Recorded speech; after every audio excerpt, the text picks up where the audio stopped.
What's going on, guys? Welcome back to the channel. If you guys are brand new here, happy to have you guys here. Go ahead and make sure to click the subscribe button. That way you guys can get notified anytime I post a brand new video. And if you guys are returning, welcome back. I'm excited to give you guys some good information today on does sequencing matter? A lot of you guys are always asking, does it matter when I apply for a credit card or when I go for funding? Hey, can I just get some funding right now? And then can I get some funding in 2 or 3 months? Does it really matter? I get this question a lot, and the short answer is yes. Sequence matters a bunch of different ways. I actually listed a couple different ways that sequencing affects our results, and when we go for funding, we want the best results possible. So guys, today we're going to be breaking this down. For those of you guys that are not following me on Instagram, make sure to follow me there. It's at Alex Credit Expert. But let's get straight to the value. Let's get it. So what I want to start off with is answering the question, does sequence matter? The short answer is yes. The reason why is because we have a lot of categories we need to pay attention to. For example, the first thing is inquiry sensitive banks. I'll kind of give a breakdown and then I'll walk through each little thing that I wrote underneath, right? So the first one is inquiry sensitive banks. There are banks out there that if you have one hard inquiry already, they're going to say no to you if they're the second hard inquiry. And the reason why is because they're just sensitive. If they see you getting funding or money with somebody else, they're not going to want to give you money, because you have to think of it this way. When you are asking a bank for money, you're going to get a hard inquiry. So everybody is going to know that you just went to that bank to get the funding. The reason the banks don't like that is because they don't know if you got approved or denied, but they're going to assume that you probably got approved. So in their eyes, you just got money from a bank. Now you're going to another bank to get money. This makes you look a little desperate, and on top of that, they don't know how you're going to handle the money you just took out, because they also don't even know how much money you just got. If you were coming to me to borrow $1,000 and your credit is good, so I trust you, sure, I'll give you that $1,000. But let's say you just asked 2 other people for money and I don't know how much money you just asked them for, I might start being suspicious. I might start saying, hey, why is this person asking for money? Are they doing okay? Did they just lose their job? Did they start to try a business? Is this business going to work? There's going to be a lot more questions and a lot more red flags. So this is why if there are inquiry sensitive banks out there, you need to know which ones they are so you can go to them first. And then when you're going for funding, you can apply to other banks that don't really care. Because if you go to the bank that is inquiry sensitive at the end of your funding sequence, meaning you applied with 2 banks already, maybe this inquiry sensitive is your 3rd bank, a lot of times it's going to be a flat denial because they're already scared of what they're seeing. If you apply with them first, they don't know you're about to apply with other ones, and it doesn't matter because it's not on your credit report yet. So a lot of times they're going to approve you, you're going to get that hard inquiry, but then when you go to the other banks, they don't care about the hard inquiries because they're not that sensitive. So a lot of times they'll approve you. So to keep it short, inquiry sensitive banks is one reason why you need to understand sequencing and why it does matter. The second thing is the credit bureaus. Remember guys, you have a credit report with Experian, with TransUnion, and with Equifax. So you have 3 credit reports. You need to understand that some banks are going to check all 3 credit bureaus, which means you're going to get a total of 3 hard inquiries. 1 hard inquiry on each credit report. Some banks are only going to check 2 of the credit bureaus, and some banks, the ones I love, are only going to check 1 of the credit bureaus, which means you're only going to get 1 hard inquiry. This is why it's also important to understand which banks you're going to. So ideally, you can go to 3 that pull from TransUnion, 3 that pull from Equifax, and 3 that pull from Experian. And the reason you want to do that is because if I go to a bank that pulls from TransUnion and then I go to a bank that pulls from Experian, they're not going to know that I just went to the bank from TransUnion because they don't check TransUnion. They only check Experian. To keep it very simple and to give you guys some gems, Navy Federal will check your TransUnion credit report anytime you ask for funding, whereas a bank like Chase will check your Experian. So if I go to Navy Federal and I get approved, whether it's a credit card or cash loan, I have 1 hard inquiry on my TransUnion report. That means any bank that checks TransUnion will be able to see that I just went to Navy Federal. If I go to Chase and go and apply for a credit card, they're not going to know that I just applied with Navy Federal because Chase is only checking my Experian report. They're not checking my TransUnion. So this is why that's leverage for us, because if we know this, now we can go to multiple banks that are only checking from 1 credit bureau at a time. This is how now we stack 3 applications with Equifax, then we stack 3 with TransUnion, then we stack 3 with Experian, maximizing how much funding we get overall rather than going back to the same credit bureau every single time and we just have a long list of credit inquiries. And remember, anytime you usually get 3 hard inquiries or more, you're usually going to get denied because that's a big red flag to the banks that you've been asking for a lot of credit. So this is why it matters. This is why understanding you have 3 credit reports is crucial when building your funding sequence. So you can split them up evenly across all 3 and submit multiple applications. Now, the next thing is reporting dates. Reporting dates are very, very important because this is going to be when your credit cards, your loans, when just stuff updates and reports to the credit bureau. All of your credit products, which means all of your cash loans, all of your credit cards, your mortgages, student loans, literally everything on your credit report works off a 30-day cycle. That means every 30 days, they're updating to the credit bureaus what balances you have, what the new balances are, what you paid off, how much you spent, all of that. The reason that's important is because we want to pay attention to this date so we understand when our funding sequence is going to be the best time to do. So to give you an example, the first things first, if if you're going through credit repair, this is also important to understand your dates. Now, credit repair is one of those things where you send a dispute, and then if it falls off, it can fall off randomly. It doesn't follow a 30-day billing cycle. But at the end of the day, for date purposes, you just want to make sure if you are going through credit repair, you want to wait until you're done. That way you can, maximize, because if you do have the results, now you don't have to worry about the negative items. And I just noticed, guys, I'm actually going straight into the bullet points right underneath. So we'll just get straight to it. We just covered this already. We covered that. Let me cover this, right? So if you are going through credit repair, obviously wait until you're done with credit repair, because once that's removed, you no longer have the negatives on your credit report. And we always want to apply with the banks when there's nothing negative happening. If we apply to the banks when we have a negative item, we are not in the best position possible, because they are going to think that what we messed up with another bank is going to happen to them. So a lot of times they're going to deny us. So I don't care if you started off with 30 negative items and you're down to just one last negative item. Wait until everything is deleted, because if you do not wait and you try to rush it, you're gonna mess it up. Guys, do not apply for credit unless your credit is fixed, especially if you're going through credit repair. If you're one of those that isn't planning on getting credit repair and you're just trying to send it wherever you want, good luck. You're probably gonna get denied almost everywhere. But if you are going through credit repair, just trust the process. And yes, it can take a while. Credit repair can be sometimes a year, maybe even past a year in terms of the process. But trust me, if you're going with a good company, they should be able to take care of you, and eventually you will be able to qualify for some type of funding. So always wait until credit repair is finished. And then the next thing, utilization. This is where the reporting date matters. Every credit card that you have will let you know when that credit card updates to the credit bureaus. On this day, the credit card company will show the credit bureaus what your balance is. The reason this is important, because this is going to affect our credit utilization. Remember, if we have a credit card that is maxed out, we do not want to be applying for funding, because that's going to show the banks that we can't handle what we already have. We always want to apply for funding when all of our credit cards ideally are 30% or lower. And if you really can, try to get even lower than that. I always say a 10% or under, but the most you would want to try to go for funding with is a 30% utilization. If you go past that, a lot of times you're going to see denials pop up very easily. So I wouldn't even risk it. If you are literally in a position where you don't have money to pay these things down, then it's all good. Obviously, you have to deal with what you have at the moment, and you can try it, but you always want to make sure you take care of everything and position yourself in the best position possible. If you do have the money though, remember, pay down the cards. Ideally, try to get to 10% or lower, but the max I would be pushing it to is at 30%. Now, this is where the sequencing matters, because again, if we did just pay down cards, we want to wait until they reflect the new utilization. So we would want to wait until the reporting date for it to show on our credit report that the cards have been paid down. The other side of it is also, if you are maxing out your cards and you know you don't have enough money, this is also important to understand, because if you apply for funding while you still have the utilization or the balances from last month showing, then you should be in a good spot to get approved, as long as they're low balances, for new cards. And here's what I mean, right? Let's say your cards update on the 15th of every month, right?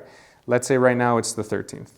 Let's say last month on the 15th, right now it's April. So let's just play around, right? Let's say March 15th, you had a $0 balance. So that means credit utilization is 0. And let's say, you were spending some money and you don't have any money to pay this off. So that means on April 15, it's going to update. And let's just say for the purposes of this, you maxed out your card. And let's say it was a $10,000 card, right? So right now you're at 100% utilization. Let's say when April 15 hits, you are now going to be showing 100% max out on this card, and your score is going to tank. It's going to fall down drastically. Once this hits, you are not going to be able to get funding, because banks are going to see you're completely maxed out. So if we know this information, this is where sequencing is crucial, because if we know we don't have money to pay this down and we know we're currently maxed out on our credit report, what we are showing is a $0 balance. So the banks don't know that right now we're maxed out, because the 30-day cycle hasn't hit. It's going to hit on the 15th. So once the 15th hits, our credit score will drop and everybody will deny us. So in this situation, because you're smart and you listen to me, what you're going to do is you're going to apply for funding ASAP before the 15th. You're literally going to run it today, which is 13th, or on the 14th.